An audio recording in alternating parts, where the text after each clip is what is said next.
नमस्कार, मैं शिव शंकर कुमार आपको अपने चैनल पर तहे दिल से स्वागत करता हूं और एक गीत सुनाने जा रहा हूं। दो ही लाइन का, ज़्यादा बड़ा नहीं, मुझे याद नहीं है, लेकिन देखते हैं कोशिश करके। अगर अच्छा लगे तो वीडियो को शेयर कीजिएगा और लाइक कीजिएगा, कमेंट कीजिएगा और चैनल को सब्सक्राइब ज़रूर कीजिएगा। ठीक है।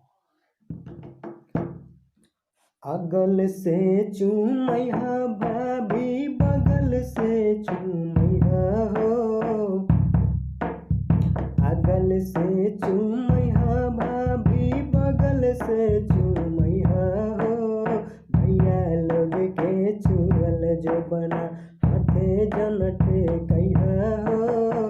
भैया लोग के चूरल जो बना।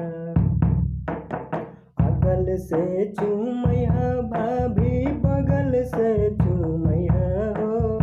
अगल से चूमैया भाभी, बगल से चूमैया हो। भैया लग के छुअल जमुना, हाथे जनटे कैहा हो। भैया लग के छुअल जमुना।